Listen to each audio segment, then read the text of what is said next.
ஆம்பல் அனிச்சம் குவளை குறிஞ்சி வெச்சி செங்கோடு வெறி தேமா செம்மணிப்பு பெருமூங்கிற்பு கூவிலம் எள்ளாம்பு மராமரப்பு களிரம் வடவலம் ஆகிய வெட்பாலை எருவை சேர்விலை கருவிலம்பு வான் பயணி குரவம் பச்சிலைப்பு மகிழம்பு காயாம்பு ஆவாரம்பு சிறுமுங்கிருப்பு சூறைப்பு பூளைப்பு குன்றிப்பு குறுங்களை மருதம் கோங்கம் மஞ்சாடி திலகம் பாதிரி செருந்தி எதிரல் செண்பகம் கரந்தை காட்டுமல்லி மாம்பு தில்லை குள்ளை முல்லை பிடலை செங்கருங்கால் வாழை வள்ளி நெய்தல் தாளை தளவம் தாமரை ஞாழல் மம்பல் கொடி சேமல் செம்மன் வெண்கோமல் கைதை சுரகுனை காஞ்சி கரும்பு வளை பாங்கர் மரவம் தனக்கம் சங்கை கருணச்சிப்பு தும்பை துளாய் நந்தி நரமம் பகனை பலாசம் அசோகம் வஞ்சி பத்திரிகம் கொன்றை இளவம் அரும்பு ஆத்தி அவரை தாந்தோன்றி புன்னாகம் பாரம் பீர்க்கம் குறுக்கத்தி சந்தனப்பு ஐயிர்ப்பு நாகாந்தப்பு நாகார்ப்பு நன்னல் நாரி வேங்கை எருக்கு குருந்தம் புன்னை பாலை செங்குரணி மொத்தம் 99 மலர்கள்.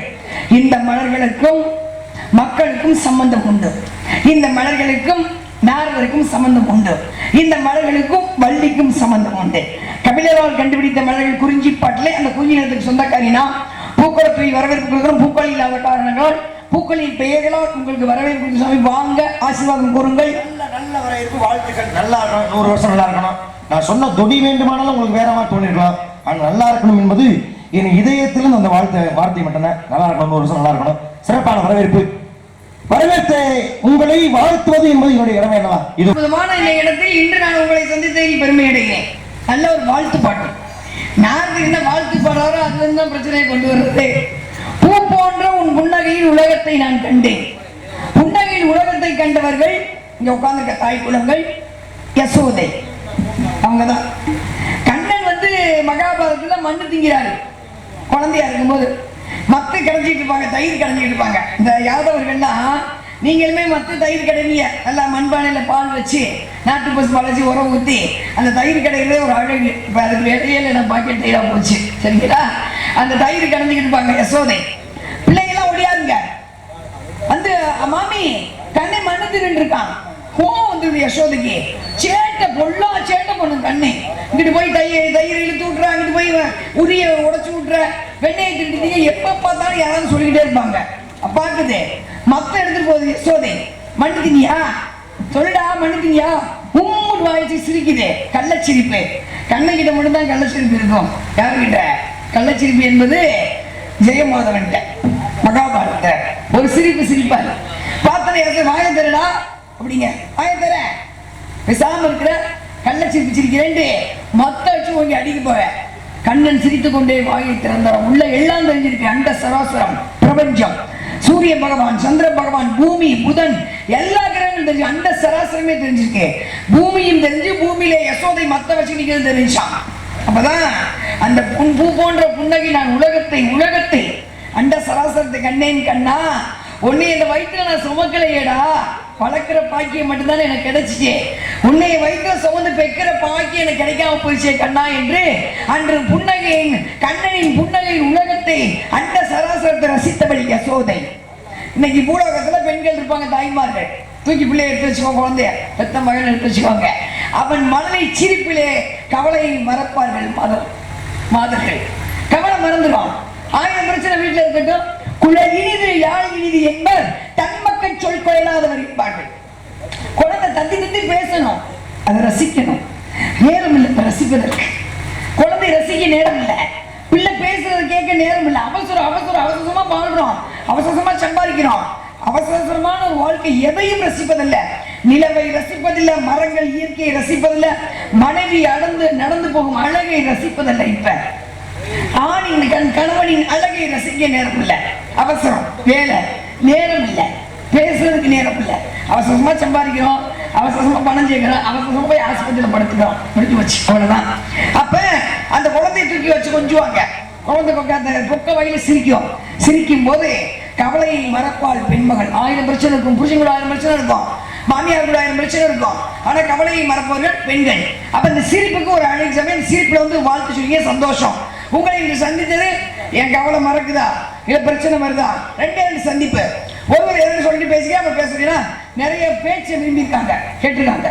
பேசி ரொம்ப சந்தோஷமா இருக்கு. ரொம்ப நாளைக்கு அப்புறம் பேசுங்கன்னு சொல்லியிருக்காங்க.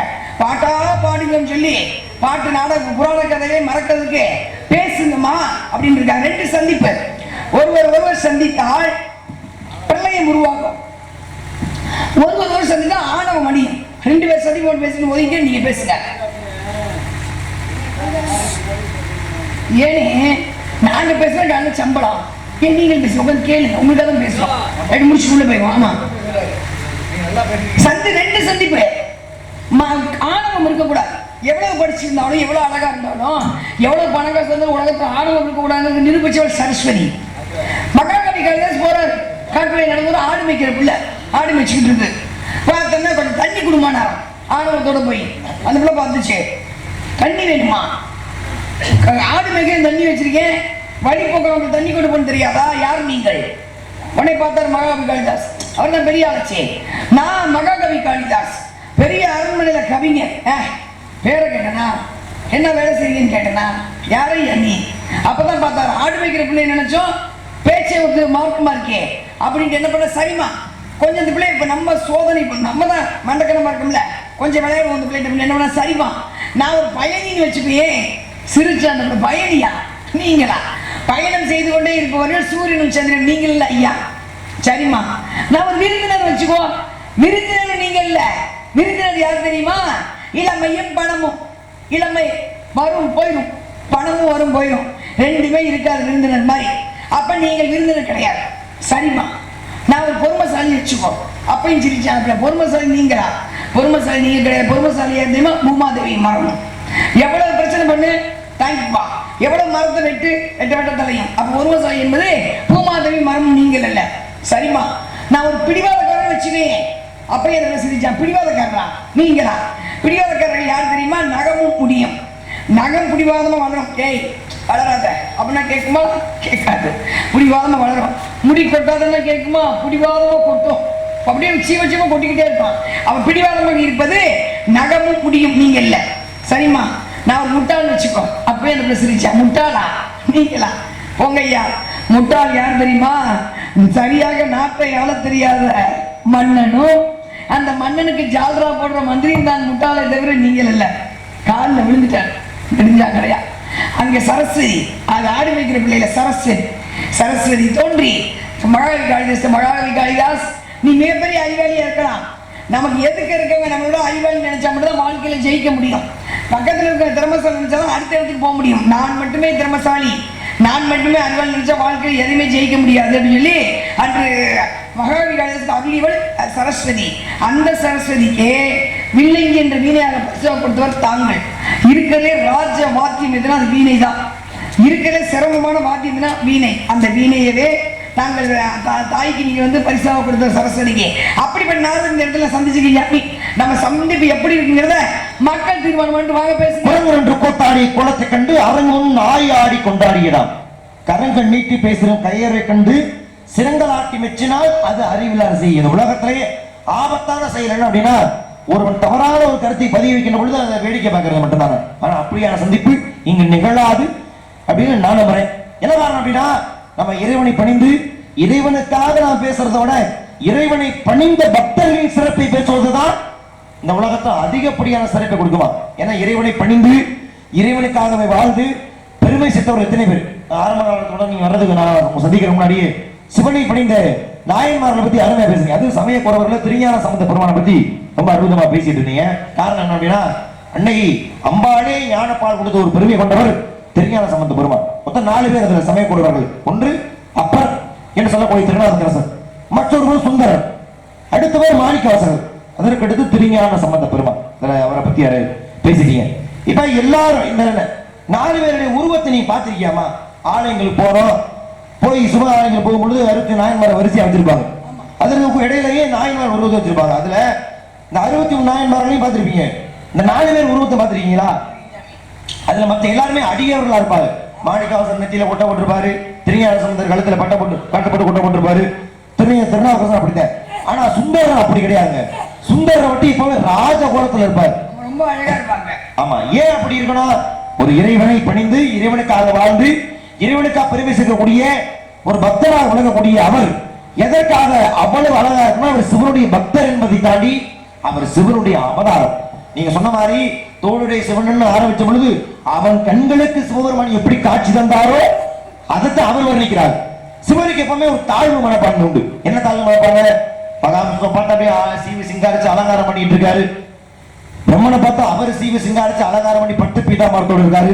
ஆனா நாம மட்டும் புளித்தோல் உடுத்தி இருக்கோம், சுடுகாட்டு சாம்பல் அடி உடம்ப முழுவதும் பூசி இருக்கோம், கையில சூலாத்தை வச்சு அதில் உடுக்கு கட்டி டிக்கிட்டு அடிச்சுக்கிட்டு இருக்கோம், சட்டம் மூடி வச்சிருக்கோம். ஆனா இப்படி நம்ம இருக்கிறோமே, ஒரு நாள் நம்ம ராஜ அலங்காரம் பண்ணி பார்த்தா என்ன அப்படின்னு சிவபெருமானுக்கு ஒரு ஆசை.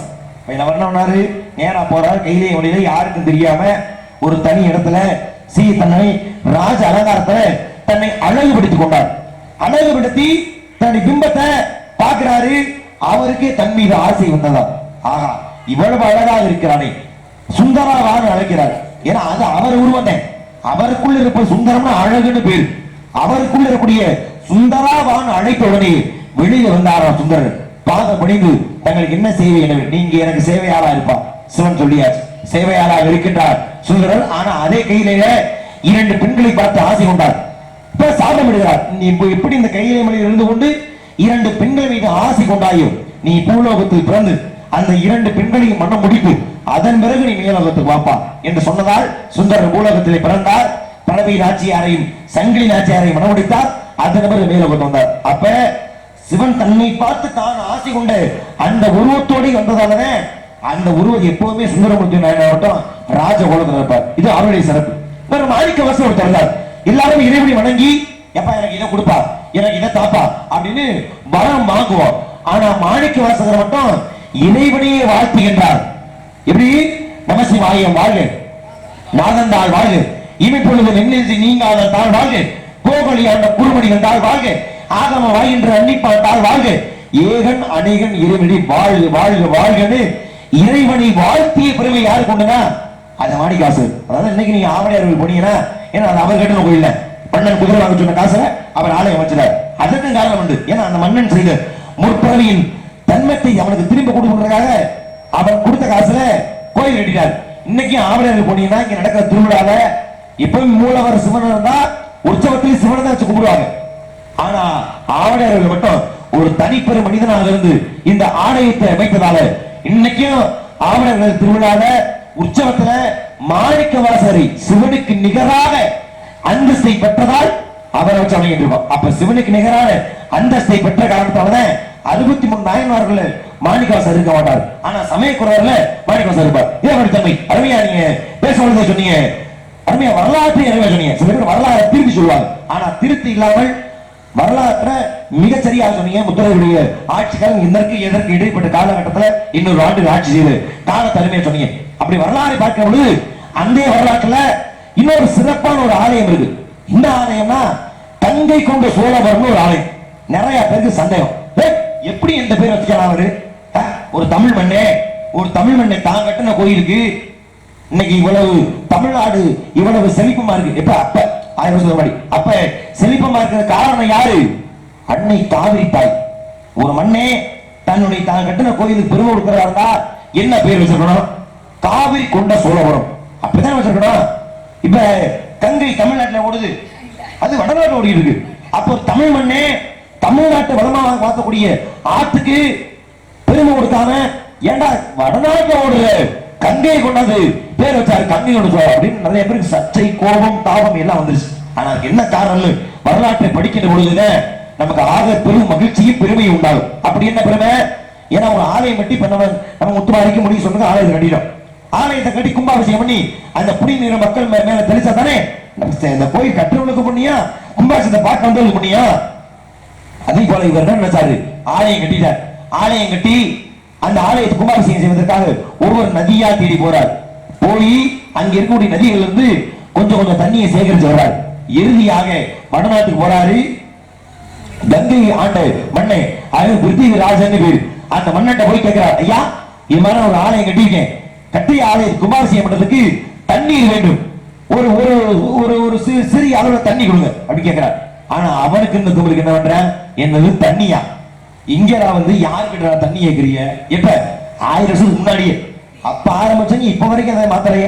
அப்ப இவன் மாத்தான், இப்ப உள்ள சும்மா இல்ல நம்மால் என்ன பண்ற, நேரம் வந்த படம் எடுத்து போன சொன்னா பாத்தீங்களா, அவனை அடிச்சு உதைச்சு அவன் தலையிலே கங்கை நீர் கொண்டு வந்து இங்கே அபிஷேகம் செய்தாராம். அப்ப வடநாட்டில் உள்ள கங்கையை தமிழ்நாட்டுக்கு கொண்டு வந்த நினைவாக வைக்கப்பட்ட பெயர் தான் இன்னைக்கு கங்கை கொண்ட சோழபுரம்னு அரியலூர் மாவட்டம் ஜெயங்கொண்டம் பக்கத்துல உள்ள ஒரு ஆகச்சர் நாளை பாத்தீங்களா, வெறுமனை ஒரு பேருக்குள்ள இத்தனை வரலாற்று சிறப்புகளை உள்ளடக்கிய இனம் தமிழ் இனம். அந்த தமிழ் இனத்தின் தலைவியா இருக்கக்கூடிய உங்களை சந்தித்ததில் எனக்கு ஆத்ம திருப்தி தான். வள்ளி நாயகம் நிறைய பேசியிருக்காங்க, நல்ல விஷயங்கள். நீ பேசுறத கொஞ்சம் குறையுங்க, ஆனா நானும் பேசியிருக்கேன்னு வச்சுருவான். விஷயங்கள் வந்து சும்மா மூஞ்சிய போற நான் பெரிய நீதிகளை அடிச்சுட்டு இருக்கிறத விட விஷயங்கள் மக்களுக்கு போய் சேரணும் அப்படிங்கிற விஷயம் தான். பேசலாம், தப்பு இல்ல. சந்திக்கிற ஆளை பொறுத்து ரொம்ப முக்கியம் இல்லையா? அதான் உண்மை. ஆளை பொறுத்து. கங்கை கொண்ட சோழபுரம் வந்து முதல்ல வந்து தஞ்சாவூர் தான் தலைநகர். தஞ்சாவூர் தான் இருந்துச்சு ராஜராஜ சோழன் ஆளும்போது.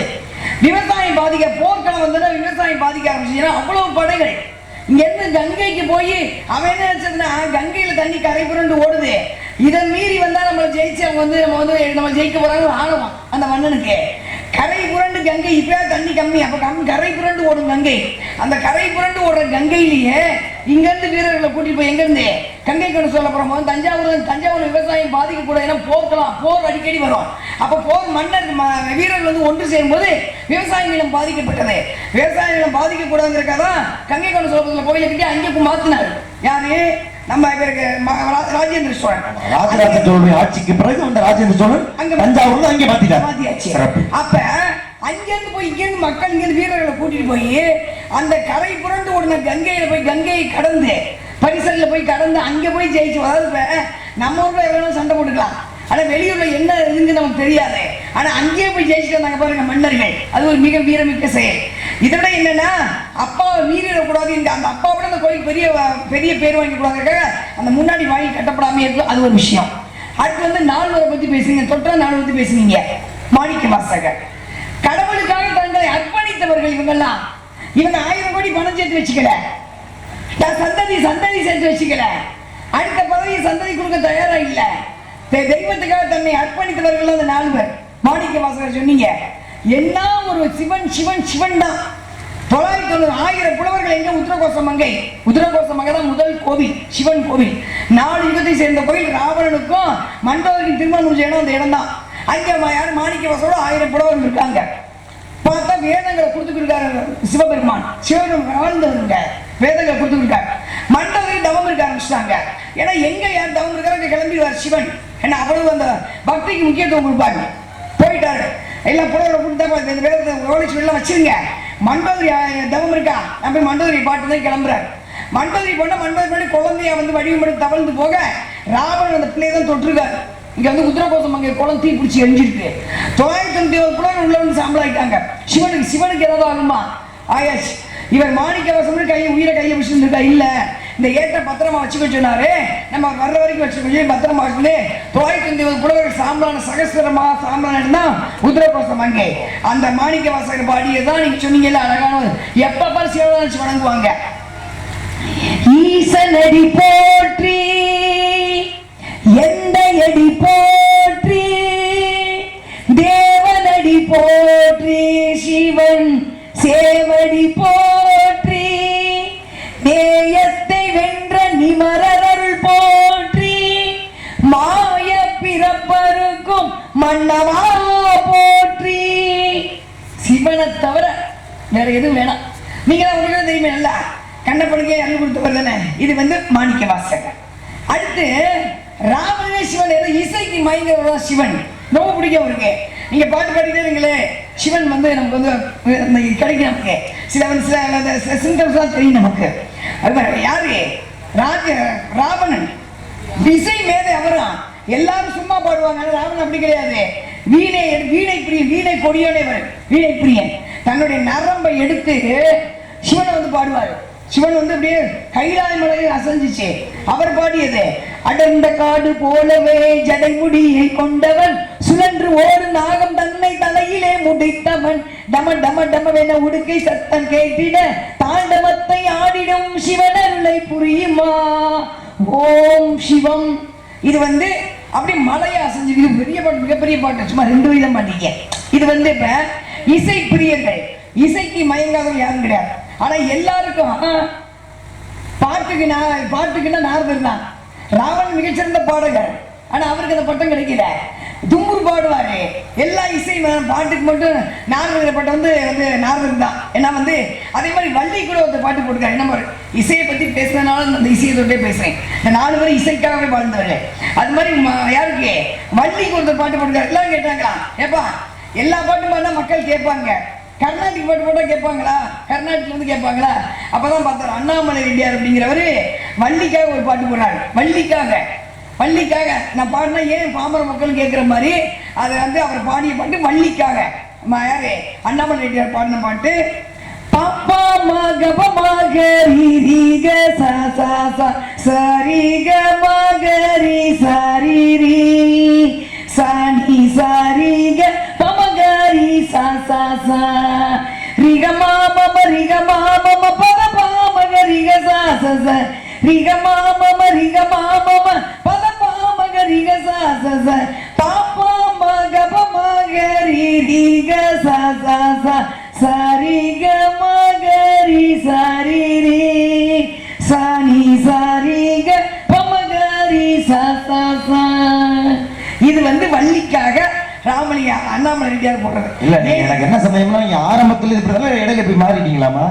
இல்ல இசையெல்லாம் கொடுக்க மாட்டீங்க, இப்ப சங்கீதத்தை இசையோட சேர்ந்து கொடுக்க ஆரம்பிச்சிட்டீங்க. என்ன பண்றது? சங்கீதத்தில் உங்க மனதுக்குள்ளே நிறைய மாற்றங்கள் வந்து விட்டது நினைக்கிறேன். சரி பரவாயில்ல, வள்ளிக்காகவே சில விவரங்கள் கொண்டு வந்தாரு. அருமையா சொன்னீங்க. முன்னாடி சிவனை பத்தி சொன்னீங்க இல்லையா? சிவபெருமான் தன் மீது உண்மையான அன்பு கொண்டிருந்தால் எது பண்ண கண்ணப்பனாயத்தில் இந்த வம்சத்தில் பிறந்த ஒரு ஆகச்சிறந்த பக்தர். எல்லாருமே சிவனுக்காக சிவபெருமானே ஐயா எனக்கு அதை பண்ணுப்பா இதை பண்ணுப்பான்னு உருகியவருக்கு மத்தியில உண்மையான அன்பை காட்டினார் கண்ணப்பனாயினார். எப்படி நேராக சிவனை பார்க்க போவாரு.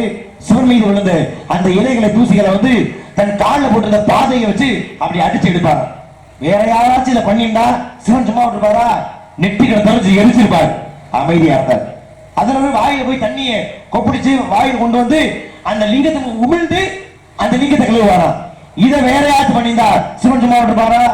அப்பவும் அமைதி காத்தார். அதன் பிறகு கறியை உட்கொண்டு அந்த கறி சுவையானதாக இருந்தால் மட்டுமே அதை சிவனுக்கு கொடுத்தாரு. எச்சரிக்கைய அதையே சிவன் விரும்பி ஏற்றுக்கிறார். ஏன்? கண்ணப்பனாயனார் தன் மீது உண்மையான அன்பு. மற்ற எல்லாருமே சிவபெருமான தெய்வமா பார்த்தாங்க. ஆனா கண்ணப்பனாயனார் மட்டும்தான் அங்க ஒரு ஜீவனா பார்க்கிறார். தன்னில் ஒருவனாக பார்த்தார். தன்னுடைய உற்ற நண்பனாக பார்த்தார், தோழனாக பார்த்தார். ஆனா கண்ணப்பனாயனாரும் சிவனின் நண்பன, சுந்தரர் சிவனின் நண்பன. ஆனா சுந்தரரை தண்டித்த சிவபெருமான் கண்ணப்பனை தண்டிக்கல. ஏன்னா அங்கே இருந்தது அன்பின் வெளிப்பாடு. ஆனா இங்க சுந்தரர் என்ன பண்றாரு? சிவன் மீது சத்தியம் செய்கின்றார். உன் மீது சத்தியமாக இந்த திருவாரூரை விட்டு நான் பிரியேன் சத்தியம் பண்ணிட்டார். யார் மேல? எம்பெருமான் சிவபெருமான் மேலே சத்தியம் செய்த அவர் முதல் மனைவி தலைமையாச்சியார் திருமணம் பண்றாரு, குடும்பம் நடத்துறாரு. ஆனால் அவள் மீது ஈர்ப்பு குறைந்ததால் இன்னொரு திருவொற்றியூருக்கு போறாரு. அங்கே சங்கரி நாச்சியார் திருமணம் பண்றாரு.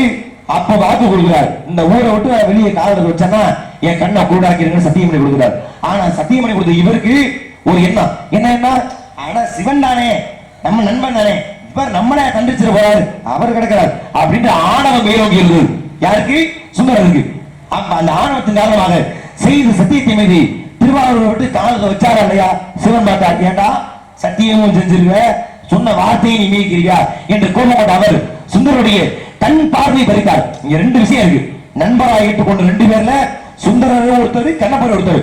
ஆனால் சுந்தர செய்த சிறு தவறுக்கு அவரை தண்டித்து சிவபெருமான் கண்ணப்பர் தண்டிக்கிறேன்னா அங்கே இருந்தது உங்களை போன்ற காலகத்தில் வாழ்ந்தாலும் கூட அவர் சிவனை கொண்ட உண்மையான அன்பின் வெளிப்பாடு காரணமாக உண்மையான பக்தி, எதிர்பார்ப்பு இல்லாத பக்தி. அதே போல இதே வம்சத்தில் பிறந்தால் ஏகலை வென்ற மிகச் சிறந்த ஒரு வில்லாளி. அவனுக்கு இணைக்கப்பட்டது மிகப்பெரிய அநீதியே சொல்லலாம். ஏன்னா துரோணாச்சாரியார் என்ன பண்றாரு? அர்ஜுனுக்கு வாக்கு கொடுக்கிறார். என்ன வாக்கு? அர்ஜுனா, உன்னை தவிர சிறந்த வில்லாளிய இனிமே நான் உருவாக மாட்டேன் சத்தியம் கொடுக்கிறார். செஞ்ச சத்தியத்துக்கு உண்மையா இருப்பதற்காக அர்ஜுனனை காட்டிலும் 1000 மடங்கு மிகச்சிறந்த வில்லாளியார்னா அவன் ஏகலைவன். குருநாதர் இல்லாம மத்த எல்லாருமே குருநாதர் வித்தியை கத்துக்கிட்டு இதை பண்ணுப்பா அதை பண்ணுமா சொல்லி கத்துக்கிட்டாங்க. ஆனா ஏகலைவன் அவருக்கு சொல்லி கொடுத்தாரா? குருநாதர் இல்லாம மானசீக குருவாக எண்ணி வித்தியை ஒருவேளை அவன் கட்டவர்களை துரோணாச்சாரியர் வாங்காம இருந்தா மகாபாரதத்துல கர்ணன் கிடையாது, அர்ஜுனன் கிடையாது, அபிமன்யு கிடையாது. ஆக சிறந்த வில்லாளி பேர் வாங்கி இருக்குது ஏகலைவன் மட்டுமே. அப்படியான சிறப்பானவர் பிறந்து இதே வருஷத்துல தானங்க இந்த மண்ணு அத்தனை சிறப்பான ஒரு இடத்துக்கு நீங்க வந்திருக்கீங்க. உங்களுடைய சந்திக்கிற மகிழ்ச்சி. நாடு எதுன்னு கேட்டீங்க சுவாமி, இதோ பதி நாடு ஒரு பக்கம் அப்படியே இருக்கணுமா? சொல்லுங்க. நாடு ஒரு பக்கம் ஓரத்தை விடு. இப்ப அடுத்த இடத்துக்கு நான் வர்றேன். வாங்க. இப்ப நீ காவல் பாக்குற, இங்க வந்துட்ட காவல் செய்யற. அதுல முக்கியமா 1000 100 குறுநிய மனோரியா பத்தி சொன்னேன். எனக்கு மகிழ்ச்சியா இருந்தது. ஏன்னா அவர் எழுதியது யாருன்னு சொன்ன கபிலர் எழுதுறாரு. ஆனா எழுதுறது அப்படியே எல்லாருக்கும் கிடைச்சிச்சா? கிடையாது கிடையாது. காலப்போக்கில காலத்தின் மாற்றத்தால கொண்டு வந்து தமிழுக்கு தாத்தா ஊவேசா அவர்தான் ஒவ்வொரு இடமா தேடி தன் வாழ்நாள் முழுவதையுமே இந்த பூக்களை தேடுவதற்காகவே அர்ப்பணித்து வருகிறார்னா அது ஊவேசா. அவர் கண்டுபிடிச்சு மக்களுக்கு கபிலர் எழுதியதை இவர் கண்டுபிடிச்சு உலகத்தை சொன்னார் ஊவேசா. அந்த வாரம் தெரியுது உங்களுக்கு. இத்தனை ஏன்னா வந்து ஒரு கணத்துல வந்து இந்த 100 பூ இந்த பிடிச்சது என்ன பண்ணாலும் இது வந்து ஆதீனம் அவங்கள்ட்ட தான் அந்த பூ இருந்திருக்கு. இந்த தர்மா ஆதீனத்துக்கு இந்த இவர் யாரு நம்ம ஐயா ஊவேசாமில இருந்து ஒரு ஆதீனத்துல வாழ்ந்தவர் தான். அவர் வந்து கொஞ்சம் அனாதப்பட்ட மாதிரி தான் அவரு. அப்ப இவருக்கு அவங்க இந்த ஆதீனத்துக்கு அந்த பிரச்சனை. இவர் போய் நிக்கிறார், விடிய விடிய பொழுதன்னைக்கு நிக்கிறார். ஐயா இந்த கபிலர் கண்டுபிடிச்ச 100 பூ உங்கள்கிட்ட தான் இருக்கு, அது எனக்கு கொஞ்சம் வேணும் அப்படின்னு கேட்கிறார். ஒரு நாள் பூரா காத்திருந்து மறுநாள் தான் எடுக்கிறதுக்கு வந்து அனுமதி கொடுக்குறாங்க. போய் தேடுறாரு, கிடைக்கவே இல்லை. யாருக்கு? நம்ம ஊவேசாமி தான் இருக்கு. காலையில 6 மணிக்கு போனது, சாயந்தரம் ஆயிடுச்சு. விளக்க பொருத்தி வச்சுட்டு அந்த கூட வேலையை தேடிட்டே இருக்காரு. கண்ணீர் வழுது. அப்பதான் கேட்ட, ஐயா சாப்பிடாம கூட போய் கண்ணீர் வழுது தேடி என்னையா வேணும்? இல்ல கபிலர் கண்டுபிடிச்ச 100 பூ எனக்கு கிடைக்காமே போய் அழுதாராம். அப்பதான் கேட்ட, அந்த ஆத்துல போடுறதுக்காக ஒரு சில ஏடுகள் எடுத்து வச்சிருக்கோம், ஆடி காத்துருவான். அதுல என்ன பாருங்க, ஒரு நாளும் திருத்து ஓடி வந்தா அங்க அந்த ஆற்றில் போடுவதற்காக எடுத்து மூட்டையில் கட்டி வைக்க ஓலைச்சு வந்து எடுத்ததான் இந்த 100 பூ எடுத்து பதிப்பகத்தில் ஏற்றி அதை உலகத்தை கொண்டு வந்தார். சிறப்பு. காவல் பாக்குறீங்க, இதுக்கப்புறம் என்ன செய்ய போறீங்க? நீங்க காவல் தான் காத்துக்கிட்டு. இதுக்கப்புறம் நீ இருக்காத. நீ இப்படியே இருந்தீங்கன்னா புகழ் பரவாது. நீங்க இருக்கும்போது நான் இருக்க கூடாது. உன்னைய தூக்குறேன் மேல. எதுக்கு? நீங்க வேணா மேல போயிட்டு வரலாம், நாங்க எப்பவுமே இங்கதான் இருப்போம். மேல எங்க? உயர்ந்த ஸ்தானத்திற்கு, உயர்ந்த இடத்துக்கு. ஒண்ணு வேணாம் சாமி. நீங்க வாழ்க்கையில் இருக்கிற வெறுக்காத. நீ வாழ்க்கையில் இன்னும் சாதிக்க வேண்டிய நிறைய இருக்கு. இந்த மக்கள் மனசுல இருக்கல இதுவே போதுவே பெரிய உயர்ந்த இடம். இதை விட உயர்ந்த இடம் என்னமா? மக்கள் மனதில் நீ போய் இரு, அதுல எனக்கு எந்த மாற்றம் இருக்கிறது கிடையாது. ஆனால் உனக்கு நல்ல வாழ்க்கை ஏற்படுத்த போய் நான் யாரை வச்சு? என் மாப்பிள்ளைய வச்சு. எனக்கு அவளுக்கு நான் கல்யாணம் வானகமும் வையத்தும் உருவம்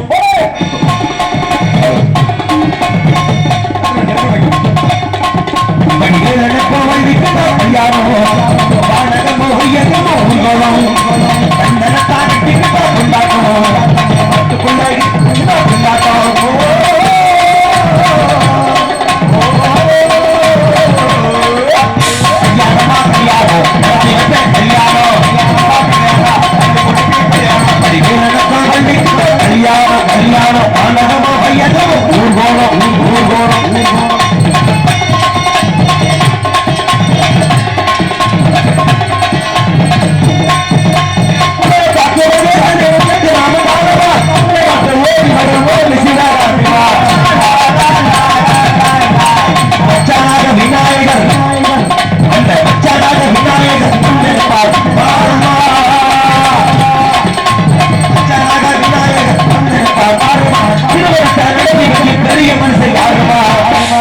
பெரிய மனுஷன் யாருமா?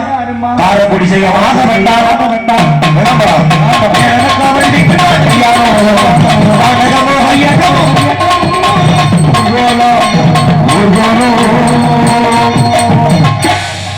இப்ப தெரிஞ்சிருக்கேன் உன்னை எதுக்காக நான் மேல தூக்குறேன்னு சொன்னேன். நான் உங்களோட புருஷன் பார்க்க சொன்னேன். நான் எங்க அப்பா புருஷன் பார்க்க சொன்னேன். எதுக்கு இதை வேண்டாத? யமன் இருக்காருல்ல, உயிரை பிடிக்கிற மேல அந்த யமலோகத்துக்கு வேற யாராச்சும் நேரம் உள்ள போக முடியுமா? அதே போக முடியும். கிங்கர் எல்லாம் முடிச்சு கொண்டு போவாங்க. சிவன் போக முடியுமா? போக முடியுமா? இல்ல. மகாவிஷ்ணு போக முடியாது. பிரம்மா யாரும் போக முடியாது. நேரா நான் போவேன். என்ன ஏன் வரையும் கேட்க முடியாது. அது என்னுடைய சிறப்பு. மகாவிஷ்ணு அந்த புறத்துக்கு கட்டி கிணவு மகாவிஷ்ணு போக முடியாது. சரி, நேரா நான் போவேன். இத்தனை சிறப்பு. இதனால நீங்க எதுக்கு உங்களை யாரு பார்த்து வர இந்த சவரா பேச்சு கூடாது. ஏன் பார்த்து வந்தா இது என்னுடைய தன்மை. அந்த வேலை பேசாத என்கிட்ட. நீங்க உங்களுக்கு ஒரு நாளைக்கு கலகம் மாதிரி சிரசு வெடிச்சு அதுக்காக அது வந்து ஊருக்கே தெரியும். நான் கலகம் பண்றேன், மண்டு வெடிக்குது, தொண்டை வெடிக்குது, அது எல்லாருக்கும் தெரியும். நான் என்ன சொல்றேன், ஒரு வட்டு போய் சாவித்திரி போனோம் தெரியுமா? போய் தீர்க்க சுமவெளி போன வார்த்தை விட்டேன். அந்த பிள்ளைக்கு அறிவு இருந்துச்சு, அதனால திருப்பி கேட்கல. எதுக்கு எனக்கு தீர்க்க சுமவெளி போன்னு சொல்றீங்க? ஏன்னா அந்த பிள்ளைக்கு தெரியும் நான் எங்க போய் யார்கிட்ட என்ன வேணும் சொல்லலாம் தெரியும். உனக்கு தெரியா பத்தியா? இதனுடைய அறிவீனத்தை காத்துக்கிட்டு வேண்டிய என்னுடைய வேலை இது. விருப்பம் என்ன கற்றியா மாட்டியா? சொன்னா கேளு சாமிகளே. எதுக்காகம்மா? கட்டு.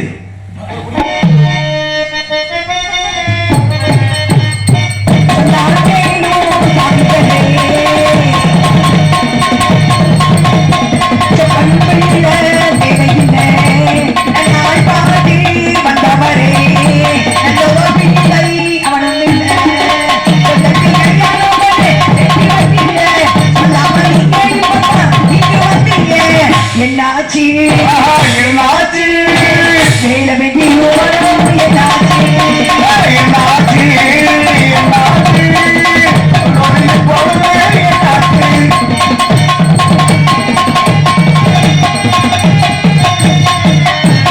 சாமி மரத மர சாமி வந்து கேட்ட சாமி அவரையும் இல்லையே.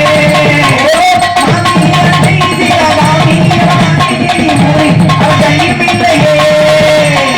கணிக்காதே கொண்டு